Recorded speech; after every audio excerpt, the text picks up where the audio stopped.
Welcome back to the Wealth Boomerang Show. We're chatting to Jamie McIntyre, the Director of 21st Century Education.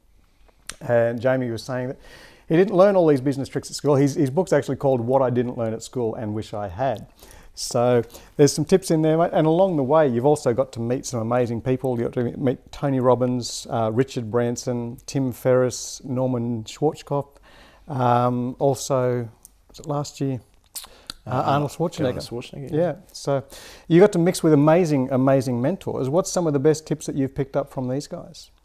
Yeah, I mean, for me, a lot of people say, how do you find a mentor? Like, they realise that can make a difference. But I say to people, like, well, before I got the chance to meet and learn off Richard Branson, the billionaire Virgin founder, I read his book many years before. So I'd already started learning a lot of business lessons, which transformed my companies. I learned off him and the power of branding, and many of my dozen companies today are branded with the 21st century brand across multiple industries. And Richard was the first person to do that. Where he took Virgin and applied it to multiple industries where all PR experts said, well, you can't do that, it just won't work. But he was a rebellious entrepreneur and built a $1 billion fortune, and most people are raving fans of at least one or more Virgin companies to this day. So there's valuable lessons I learned there. So I think people, you don't necessarily have to meet your mentors in person to start learning from them.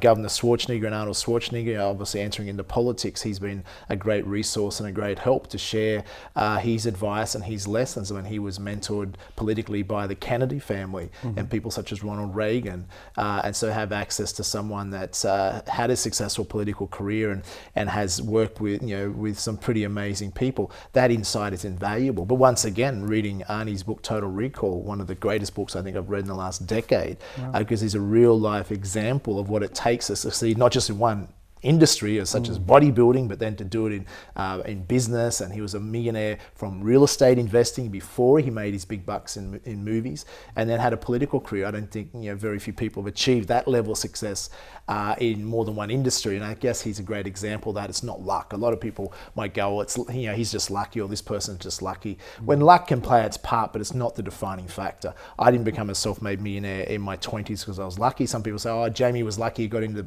the property market in the 90s before the property boom. Well, back then there was still 19 million other Australians that could have participated and did the same thing.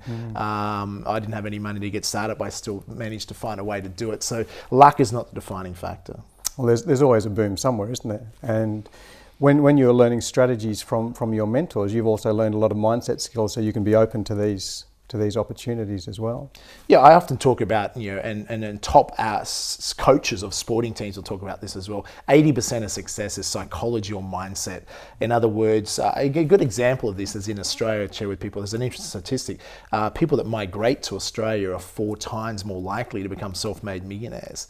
And they're a great example because they have a different psychology and mindset.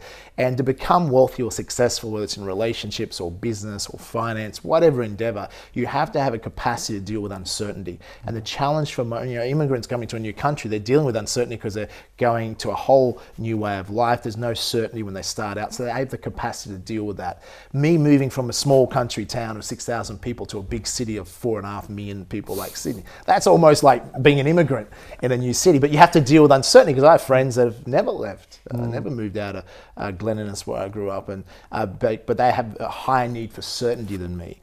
So the greater your ability to deal with uncertainty in your life is, your greater your ability to become wealthy in any aspect, whether that's spiritually, emotionally, financially, in business, whatever aspect.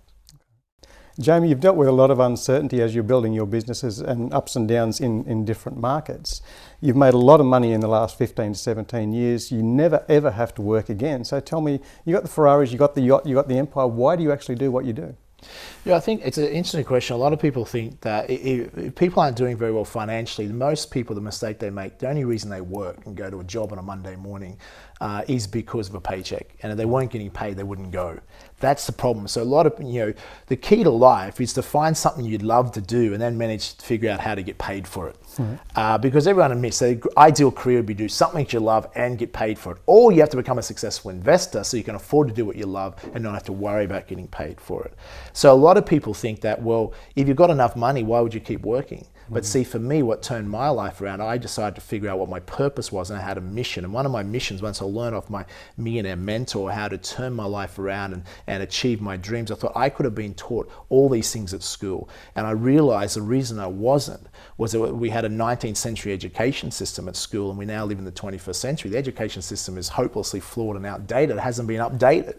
And if it was, then people wouldn't have had to go through the financial pain that I did, because we could have learnt the things at school that we need to know. So I started the mission once I had the money to go, you know what? And some of my mentors said, we'll only help you on the condition when you apply this to your life, you share that knowledge. Because it's important to share, not keep it to yourself. A lot of people are like, well, don't share the secrets, just keep it to yourself. But what's it hurt if other people go out and replicate what you do? There's plenty of abundance in this world. So I set a mission. In the last 15 years, I've been living that mission. And that's how 20th century education was created, to go out there. How do we change the world's education system? Because I believe education is the key to prosperity and changing individuals' lives and changing entire countries' future. So that's what really changed my life, is tapping into a purpose. So I don't see it as work. So why there's not a matter of material things. I achieved my material goals a long time ago, but I was never driven by the material things. I like to have the nice houses and nice quality of life, but that's really about sharing those things with your family and your friends and helping other people. It's more about contribution. And I think people tap into their purpose and their need for contribution, they'll be a lot more happier. The challenge, a lot of people, they're significance driven. So they want to have nice things so they can impress their friends. Well, how about having nice things by going out and contributing, making the world a better place, and have the nice things to share with your friends, not to impress your friends? There's a big difference in that. So would you say that wanting to contribute is a much stronger motivator pushing you than actually wanting to have the stuff? Absolutely. We all have certain human needs, and we obviously need to be significant as well. People want to feel special. But I would use Mother Teresa as the example. Like, she focused and dedicated her life to a mission and a purpose, and that's what we have to do. In other words, because she dedicated her life to helping so many people, especially the poor, she contributed in such a way and was felt very fulfilled in her life. She becomes significant and world famous as a result of her contribution. But her goal was never be to significant. So I say people want to be rich or famous or whatever. Forget about wanting to be significant. Focus on contribution and become significant by making a difference in this world.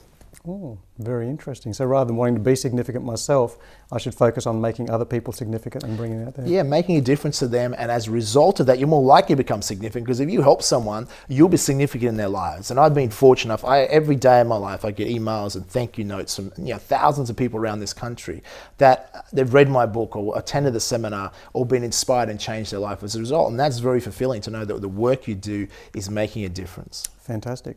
We're going to take a break now. When we come back, we'll have a chat about your future plans for the Australian education system. Thank you.